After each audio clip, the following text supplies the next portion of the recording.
오늘도 하나님의 전에 올라와서 예배하는 여러분 모두에게 하나님의 큰 은혜가 있기를 주의 이름으로 축원합니다. 오늘서부터 이제 간증이라는 총주제로 말씀을 증거하면서 오늘은 바울의 간증입니다. 자신이 즐겨 부르는 노래를 가리켜 18번 곡이라고 말합니다. 가장 좋아하는 노래이면 1번이 되어야 하는데 왜 18번이라고 했을까요? 여기에 숨겨진 스토리가 있습니다. 18번이라는 표현은 일본 대중에게 인기가 많았던 전통 공연예술 가부키와 연관이 있습니다. 17세기 가장 유명하고 인기 많았던 가부키 배우 이치가와 던조로는 주옥 같은 가부키 작품 18편을 선정했습니다. 여기서 사람들이 가장 자주 부르는 애창곡이라는 의미로 18번이라는 표현이 탄생하게 되었습니다.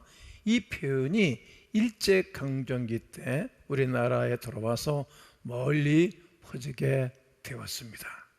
그래서 지금도 나의 18번 노래라고 하면 나의 애창곡이라는 뜻을 가진 표현으로 쓰이고 있습니다. 여러분의 18번 노래는 어떤 곡입니까? 그런데 사실 전부 다 반복해서 부른 노래가 있듯이 전부 다 자주 반복해서 이야기하는 사실이 있습니다. 제가 신방 가서 이야기를 하다 보면 예전에 하셨던 이야기가 똑같은 이야기를 계속 반복적으로 하시는 거예요. 대부분 반복되는 이야기는 그분의 삶에서 최고의 이야기인 경우가 많습니다. 그것을 반복해도 단 한 번도 실정을 느끼지 않는 것을 보게 됩니다.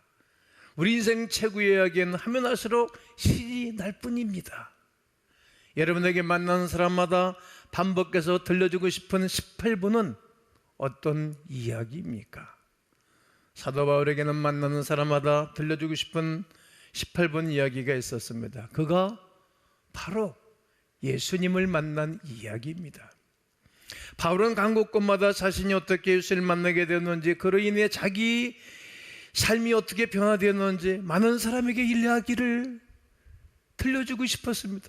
가는 곳마다 만나는 사람들마다 이야기를 늘 들려주었던 것입니다.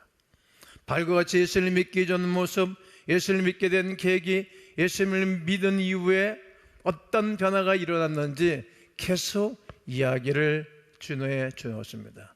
이것을 갖다가 간증이라고 말하는 것입니다. 간증하기 위해 특별히 따로 훈련을 받을 필요가 없습니다. 간증은 예수님을 믿는 사람이라면 누구나 할 수 있습니다. 간증은 사람의 마음을 예수께로 움직이는 강력한 힘이 있습니다. 이미 예수님 믿은 사람에게 간증을 들려주면 큰 믿음의 격려가 됩니다. 아직 예수님 믿지 않는 사람들에게 간증을 들려주면 믿음의 도전이 되기 때문입니다. 우리가 사람들과 만나서 하는 대화 속에 예수님이 없다면 세상 사람과 무엇이 다르겠습니까? 하나님 우리가 만나는 이마다 예수 그리스도에 관한 이야기를 들려주며 살아가기를 원하시는 것입니다. 그리고 저 역시 오늘 이 시간 여러분들에게 도전하고 싶습니다. 여러분의 대화 속에서 예수님의 이름이 나타나게 하십시오. 예수님의 이름을 나누십시오. 끊임없이 전하는 것입니다. 사도행전에는 사도 바울의 휴심에 대한 이야기가 9장과 22장과 26장 이렇게 모두 3번 기록되어 있습니다. 오늘은 그중 2번째 이야기입니다. 바울은 순회 선교사로 로마 제국을 여기저기 다니면서 선교했습니다.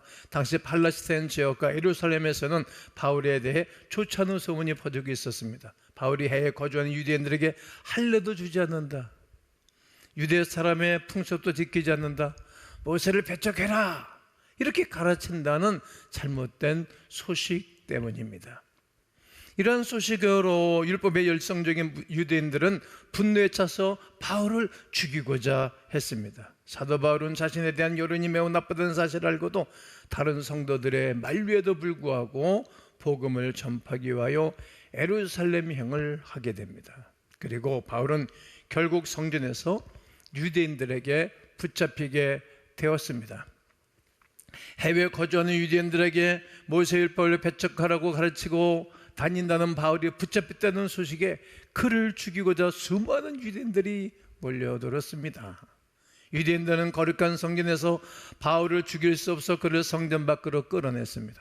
이 과정에서 예루살렘 전체가 얼마나 소란스러웠는지 도시에 폭풍이 일어났던 소식이 예루살렘에 주둔하고 있는 로마 군대 천부장에게 보고되었습니다. 이에 로마의 천부장은 즉시 몇몇 백부장들과 군인들을 데리고 소동이 일어나고 있는 군중에게 달려 내려갔습니다.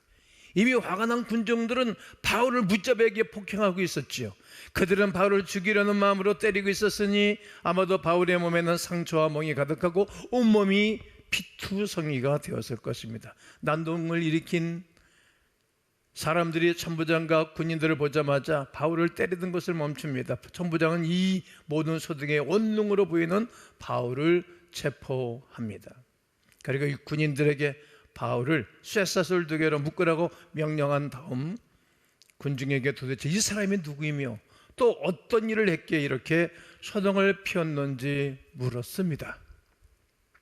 몹시 흥분한 군중들은 너도 나도 소리를 질러대며 대답하는데 그들의 말이 다 다른 것입니다. 천부장은 사람들의 아우성치는 소리로 인해 사건의 진상을 알 수 없어서 군인들에게 바울을 병영 안으로 끌고 가라고 명령합니다. 화가 난 군중들은 바울을 따라가면서 계속해서 그를 없애버려라, 그를 없애버려라, 그를 없애버려라 하는 소리를 칩니다. 군중들의 폭행이 너무나 격렬했기 때문에 로마 군인들이 바울을 호위해야만 했습니다. 군인들이 바울을 병영 안으로 데리고 가려는데 바울이 천부장에게 제가 말씀드려도 되겠습니까? 하고 물었습니다. 그리스도의 말을 할 줄 아시오? 바울이 대답했습니다. 나는 길리기아 지방의 다스에서 태어난 유대 사람으로 그 유명한 도시의 시민입니다. 제가 저들에게 한마디 전할 수 있도록 허락해 주십시오. 바울이 로마 시민권자라는 사실을 알게 된 천부장은 바울이 군중에게 말할 수 있도록 허락해 주었습니다. 바울은 층계 위에 서서 조금 전까지도 자신을 죽이려고 했던 유대인들에게 손을 흔들며 조용하게 했습니다. 군중이 어느 정도 잠잠해지자 바울은 모든 사람이 알아들을 수 있도록 시브리 말로 자신의 간증을 나누었습니다. 바울의 간증은 총 3부분으로 나누어집니다. 예수님 믿기 이전의 삶, 예수님을 믿게 된 계기, 예수님 믿은 이후의 삶의 변화입니다. 우리도 바울의 간증을 따라 우리의 간증을 다시 한번 정리해 보면 좋겠습니다. 첫째, 예수님 믿기 이전의 삶입니다. 우리는 예수님 믿기 이전의 삶을 나눌 수 있어야 됩니다. 이전의 삶에 대해 말하려면 여러 가지 이야기를 할 수 있겠습니다만 가장 좋은 방법은 상대방이 관심을 가질 만한 일을 나누는 것입니다. 바울은 유대인들에게 간증을 나누고 있습니다. 유대인은 모세의 율법에 대해 강한 자부심을 품고 있습니다. 이에 바울 자신 역시 유대인으로 태어나고 자랐으며 또한 유대교를 열심으로 배웠다는 사실을 나누게 되었습니다. 사도행전 22장 3절을 읽겠습니다. 나는 유대인으로 길리기아 다소에서 났고 이 성에서 자라 가말리엘의 문화에서 우리 조상들의 율법에 엄한 교훈을 받았고 오늘 너희 모든 사람처럼 하나님께 대하여 열심히 있는 자라. 바울은 다소라는 도시에서 로마 시민권으로 태어났습니다. 아버지가 시민권자였고 그는 거기서 살면서 로마 시민권자로 태어난 것입니다. 그는 유대인 가정에서 태어났다는 거예요. 어렸을 때 예루살렘으로 와서 당시 최고 권위자 중 한 사람인 가멜리엘에게 율법 교육을 받았습니다. 바울은 엘리트 코스를 밟은 사람입니다. 바울은 자신이 예수님을 만나기 전에는 유대교의 가르침을 얼마나 열성적으로 따랐는지 이야기함으로써 간증을 듣고 있는 유대인들과 공통 분모를 형성하고 있습니다. 아주 잘한 것입니다. 바울은 지금 유대인들이 자신을 죽이려고 하는 것처럼 이전에는 자기도 예수를 따르는 자들을 잡아 죽이는 일을 행했다고 이야기합니다.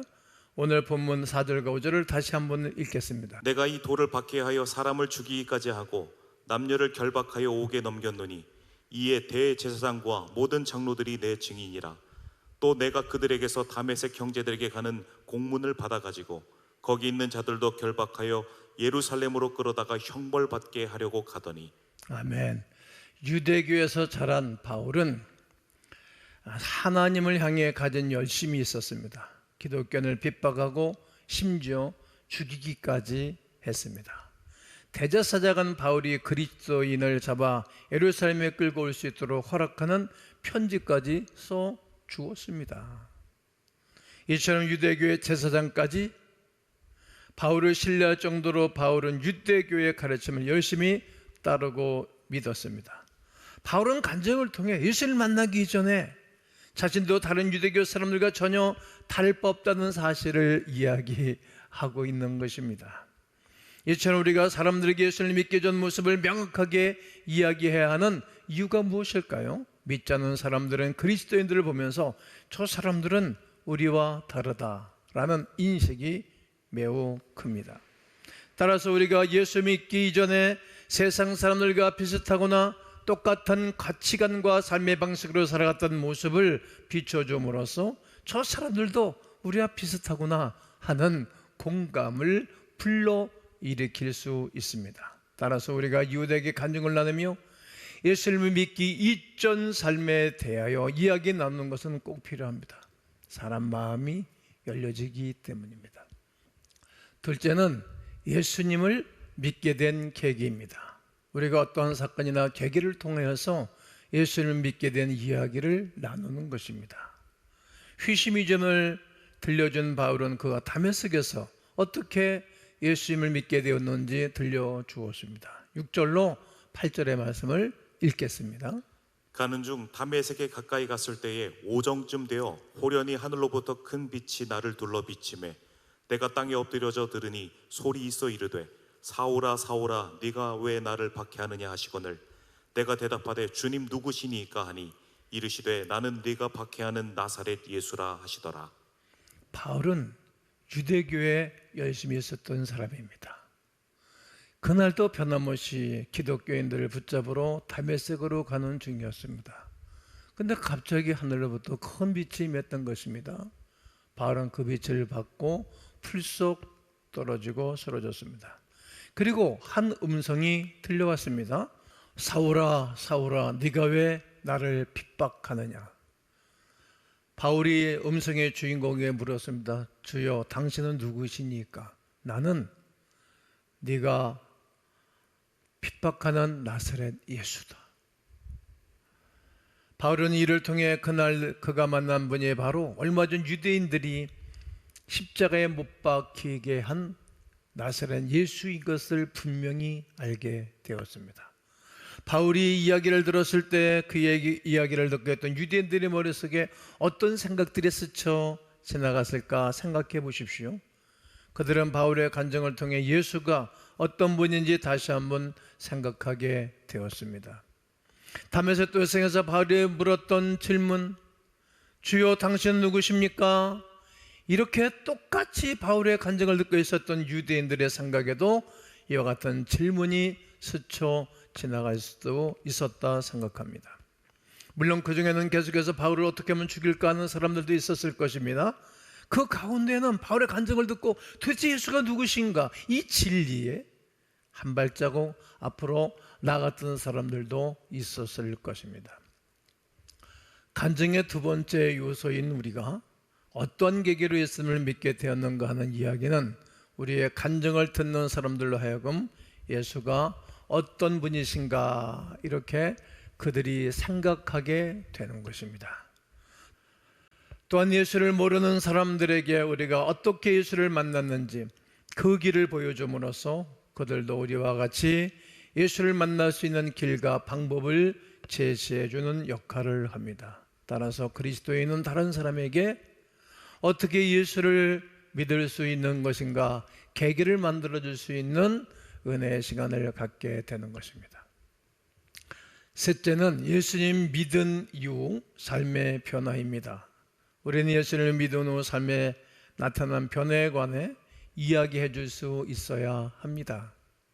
바울은 예수를 만난 이후 다메섹에 살고 있는 그리스도의 제자인 안나냐라는 사람을 만나게 됩니다. 그리고 그곳에서 바울은 자신이 앞으로 남은 생애를 살아가는 가장 분명한 목적과 사명을 하나님께로부터 받게 됩니다. 오늘 본문 12절로 15절을 읽겠습니다. 율법에 따라 경건한 사람으로 거기 사는 모든 유대인들에게 칭찬을 듣는 아나니아라 하는 이가 내 곁에 와 곁에 서서 말하되 형제 사오라 다시 보라 하거늘 즉시 그를 쳐다보았노라. 그가 또 이르되 우리 조상들의 하나님이 너를 택하여 너로 하여금 자기 뜻을 알게 하시며 그 의인을 보게 하시고 그 입에서 나오는 음성을 듣게 하셨으니 내가 그를 위하여 모든 사람 앞에서 내가 보고 들은 것의 증인이 되리라. 아멘. 바울은 예수 믿기 전에는 기독교인들 핍박하는 핍박자였습니다. 그러나 이제 예수 그리스도의 증인이요 복음의 전도자로 살아가게 됩니다. 간증을 통해 주님을 만난 이후 우리의 삶이 변화되었음을 나누는 것은 예수님께서 지금도 우리 안에 살아 역사하고 계심을 나타내는 확실한 증거가 됩니다. 가짜는 어딘가 티가 납니다. 사람은 영적인 존재이기에 간증의 단지 말뿐이라면 아무도 믿지 않을 것입니다. 그러나 예수를 믿음으로 말미암아 우리의 삶에 나타난 진정한 변화는 간증을 듣는 사람들에게 쉽게 부인할 수 없는 증거가 됩니다. 바울의 삶에 나타난 놀라운 변화는 바울 안에서 역사하고 계시는 예수 그리스도를 선명하게 나타냈습니다. 이와 마찬가지로 예수 그리스도를 믿음으로 말미암아 우리 삶에 나타나는 변화야말로 우리 삶에 역사하고 계시는 예수님을 나타내는 확실한 증거가 됩니다. 우리 그리스도인은 예수님에 관하여 이야기할 수 있어야 합니다. 혹시 다른 사람에게 예수님에 대해 말하기가 부끄러워하고 있지 않습니까? 예수님은 우리가 사람들 앞에서 예수님을 부인하면 하나님 아버지 앞에서 우리를 부인하겠다고 말씀하셨습니다. 그러나 우리가 사람 앞에서 예수님을 시인하면 하나님 아버지 앞에서 우리를 시인하겠다고도 말씀을 하셨습니다. 마태복음 10장 32절과 33절을 우리 다 함께 읽겠습니다. 시작.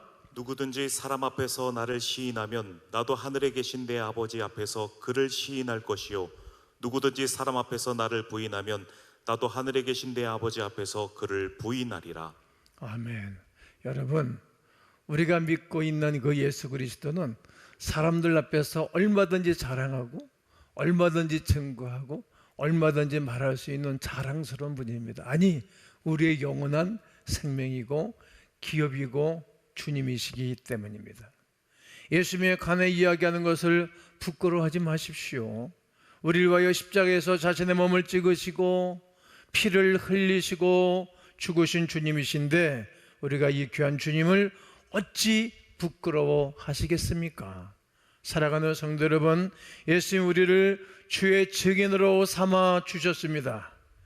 우리는 예수님을 증거하며 살아가야 할 사명이 있습니다.